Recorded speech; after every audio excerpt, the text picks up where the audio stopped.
Hey guys, so just before the video starts here, over the last week we hit 500 subs. I almost can't believe it. I'm kind of speechless.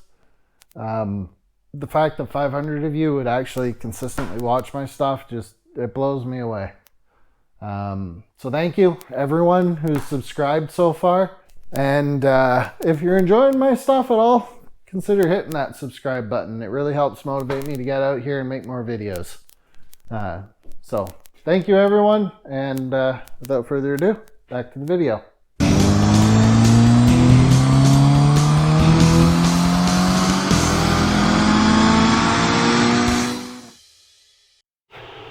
Hey guys, welcome back to Breadbox Racing and 4x4.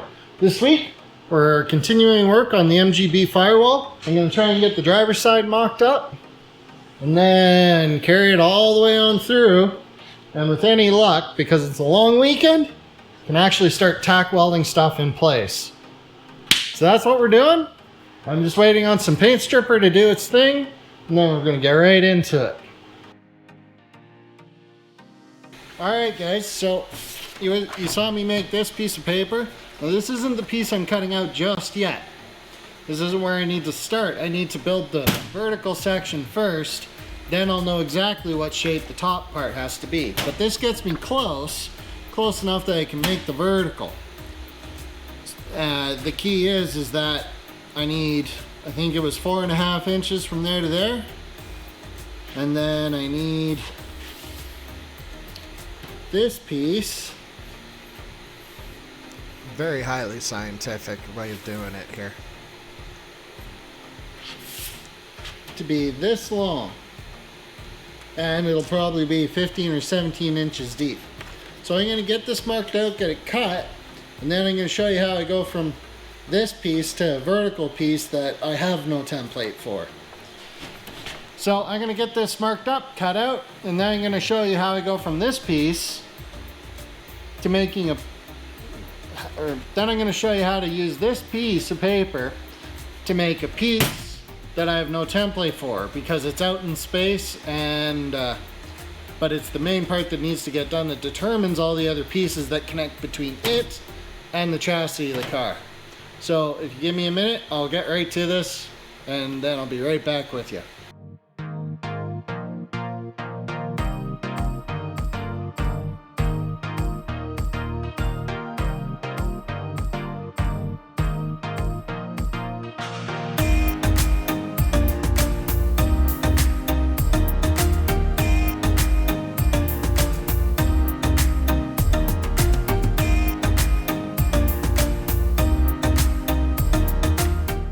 All I did here is I took my piece of paper. I knew my first side had to be 4.5.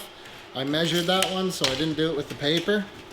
You put your first mark there, and then you just take your piece of paper here, line it up with your mark, then you make a mark at the next corner, then you rotate it so that you keep going in the same direction, and you just keep marking each corner as you go. And you just got to make sure that you don't shift it the width of your pencil lead, because if you do that, then, you know, by the time you get to the end, you're going to be out by however much. So, and then next step is really simple. Take a square and just start making marks.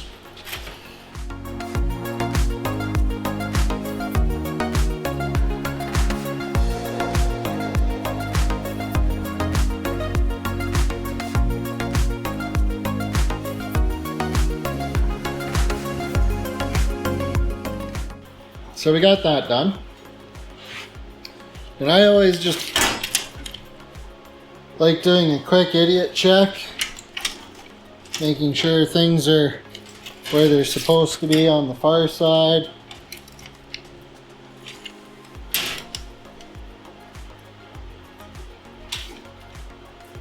Yeah, just to make sure my stuff is square, that's all. Alright. Now that we have all our marks on the correct side of the paper, or on the correct side of the sheet metal, next step's pretty easy. A few minutes later.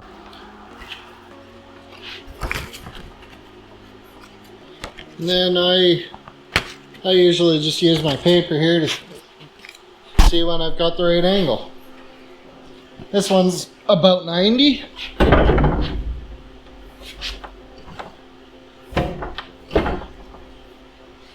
Somewhere about there.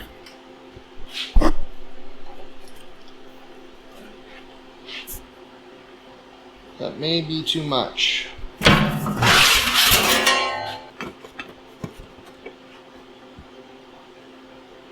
Ah, that's pretty close.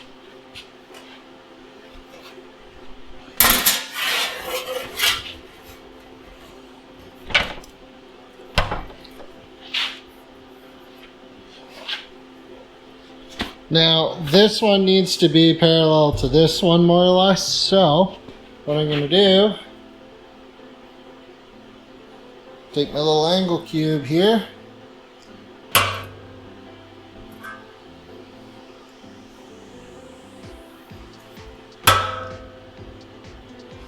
and just go till it says 0.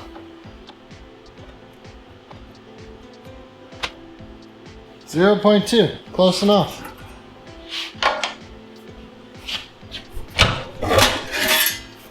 Now we have a piece that should more or less match my piece of paper. Alright, my one bend's a bit off there, but I think it'll be alright. So now we just gotta go fit it to the car.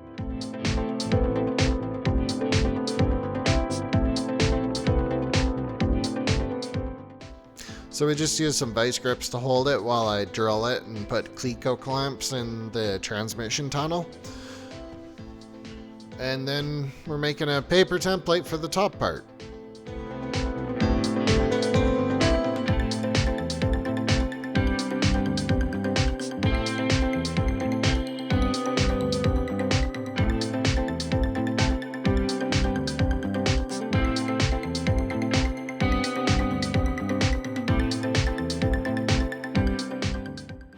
Alright guys, so off camera yesterday I put the Miata slave cylinder on, and I think I'm going to have to go with the K-Power Solutions slave cylinder for the clutch.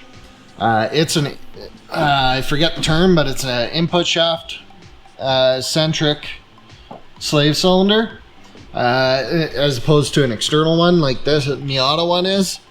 Now the reason for that is I've got to get an exhaust down through here. And that slave cylinder is kind of in the way.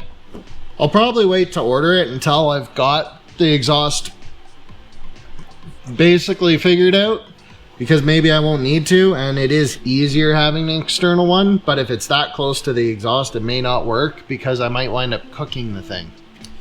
So that's something I'm gonna have to watch for, but for now I'm gonna get started on this stuff.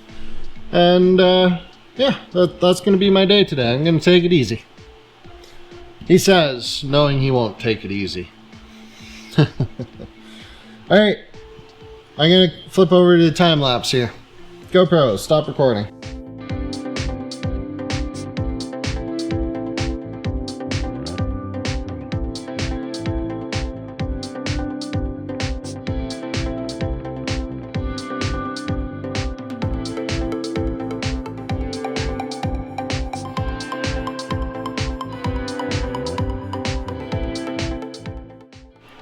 Alright guys, so I have all my pieces here for the passenger side prepped and ready to weld.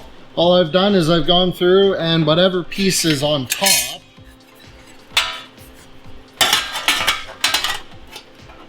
I've drilled holes in, and what I'll do is I'll come through with the welder and I'll plug weld each one.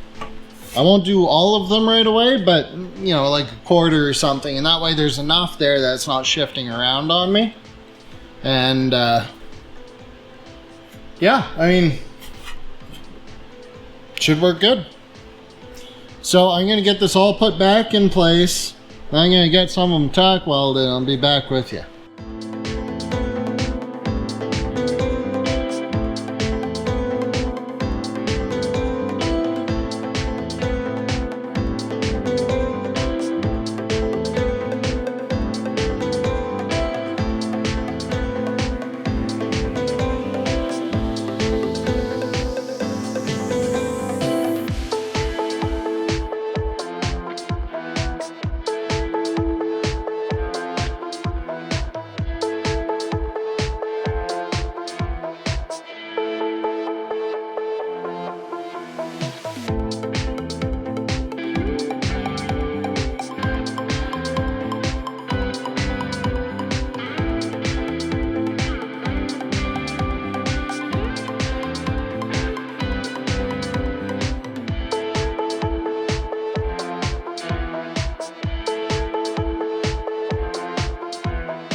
Alright guys, so as you can see, we've got the firewall partially mocked up over here. I'm not 100% happy with it, but I might wind up going with it the way it is anyways.